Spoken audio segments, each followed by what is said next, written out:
John McCain, we have a stake in Syria, yet we have done nothing. John McCain, a Republican, represents Arizona in the U.S. Senate. The words never again ring hollow as the city of Aleppo, Syria, has fallen to regime forces of Bashar al-Assad. A brutal siege that has ground on for years was finally brought to a bloody end by a surge of Russian air power, Iranian shock troops and assorted regional militia fighters. As we eulogize the dead of Aleppo, we must acknowledge the United States' complicity in this tragedy.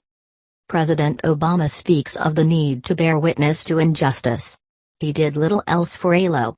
To what have we borne witness?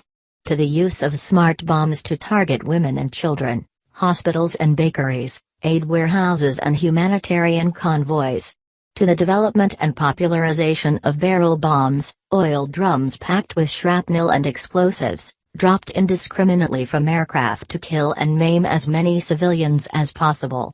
To the tactic of follow-on airstrikes designed to kill rescue workers, such as the intrepid White Helmets, who rushed to the scene of an attack to save the innocent.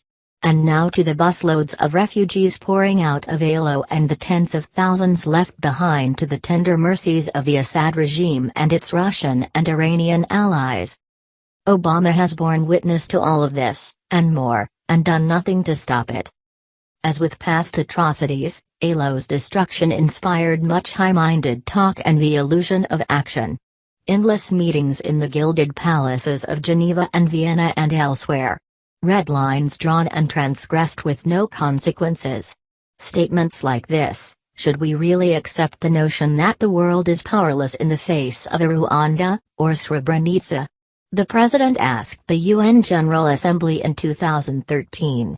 If that's the world that people want to live in, they should say so, and reckon with the cold logic of mass graves. That reckoning is now upon us.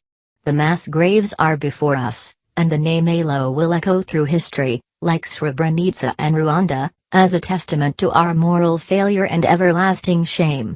Even in a conflict that has killed nearly 500,000 people, driven half of Syria's population from their homes, created the worst refugee crisis in Europe since World War II and spawned the terrorist army of the Islamic State, even amid all this horror and depravity, Aleppo stands out. Aleppo may be lost, but the war in Syria is far from over.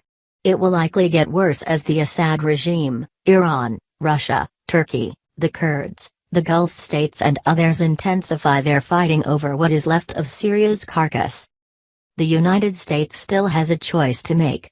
The longer we wait to help end the war, the worse our options will become. But no one should believe that we have no choice. We must acknowledge that we have a stake in what happens in Syria. It is not just about the suffering of others, as moving as that is. It is about the national security of the United States. The resurgence of al-qaeda in Syria affects us. The rise of the world's most advanced terrorist organization affects us, as we saw in Paris and San Bernardino, California. A refugee crisis that destabilizes allies such as Israel and Jordan and threatens the foundation of Western democracies affects us. We must also acknowledge that Assad, Russian President Vladimir Putin, and Qasem Soleimani, commander of Iran's Quds Force, will never be viable counter-terrorism partners. In fact, the opposite is true. The Syrian regime, Russia and Iran are not fighting the Islamic State. Their indiscriminate slaughter of Syrian civilians is what created the conditions for the Islamic State's emergence. The bloody siege of Aleppo will be a windfall for terrorist radicalization and recruitment. To think that we can destroy the Islamic State by throwing in our lot with those who are strengthening it every day is a dangerous fantasy. Finally, we must acknowledge that ending the conflict in Syria will not be possible until Assad and his foreign backers realize they cannot succeed militarily. And make no mistake, succeeding militarily is what they are trying to do. The fall of Aleppo will only encourage them to turn their guns on their next targets in Syria. We must recall the wisdom of former Secretary of State George Shultz: diplomacy not backed by strength will always be ineffectual at best, dangerous at worst.